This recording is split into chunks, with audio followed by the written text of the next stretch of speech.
PSG হেরেছে। হ্যাঁ, PSG এই সপ্তাহে লিগ আতে হেরেছে, সেই গল্পে পরে আসছি।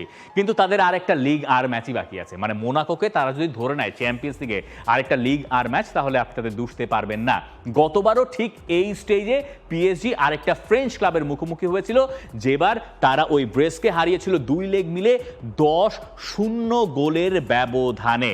মোনাকোর সঙ্গে ম্যাচটা এত একপেশে হবে কিনা আমরা জানি না, কিন্তু শেষ নভেম্বরে এই মোনাকোর কাছে লিগ আর ম্যাচে হেরে বসেছিল পিএসজি, এবং যখন তারা চ্যাম্পিয়ন্স লিগের এই ম্যাচটা খেলতে যাচ্ছে তার আগে লিগ আর শীর্ষস্থানটাও তাদের হাতছাড়া হয়ে গেছে, কারণ তারা হেরেছে রেনের কাছে 3-1 গোলে। এবং ওই হারটা এত বেশি অদ্ভুত, এবং সেটার ওপরে এই ফ্রেঞ্চ লিগ আর পয়েন্ট টেবিলে যে বাটারফ্লাই ইফেক্ট আছে সেটাও আরও অদ্ভুত গল্প। তারা যে রেনের কাছে হেরেছে, সেই রেনের কোনো কোচ ছিল না, কারণ এই ম্যাচের আগে রেনে তাদের কোচ হাবিব বায়েকে বরখাস্ত করেছিল, যিনি টানা 4 ম্যাচ হেরেছিলেন।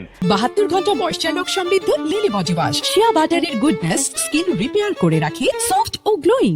আর হাবিব ভাইকে বরখাস্ত করার পেছনে একটা কারণ ছিল, কারণ মার্শের কোচ রবার্তো ডি জেব্রি তিনি বরখাস্ত হয়ে গেছেন তারও কিছুদিন আগে।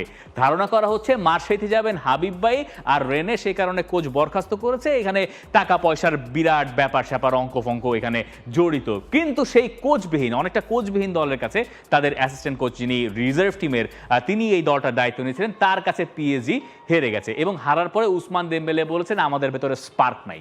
আবার লুই এনরিকে তার সঙ্গে একমত হচ্ছেন না। কিন্তু পিএসজি যে স্পার্ক হারিয়ে গেছে অনেকটা, এটা মোটামুটি আপনি আঁচ করতে পারবেন পিএসজির খেলা না দেখলেও পরে। সেটা আপনি লিগ আর পয়েন্ট টেবিল দেখে যেমন অনুমান করতে পারবেন, একই সঙ্গে তাদের যে ইনজুরি সমস্যা সেখান থেকেও সেটা আঁচ করতে পারবেন। তাদের এই ম্যাচে নেভেস খেলবেন কিনা এটা একটা সংশয়ের জায়গা, শোল্ডার ইনজুরি ছিল, তবে ধারণা করা যেতে পারে তিনি খেলবেন। মাইউলির অবস্থা খুব একটা ভালো নয়, মিডফিল্ডে আপনি রুইসকে পাবেন না এই ম্যাচেও, সেটা হয়তো লুই এনরিকেকে নতুন করে ভাবাতে সাহায্য করবে। কিন্তু Monaco shouldn't be a problem for PSG.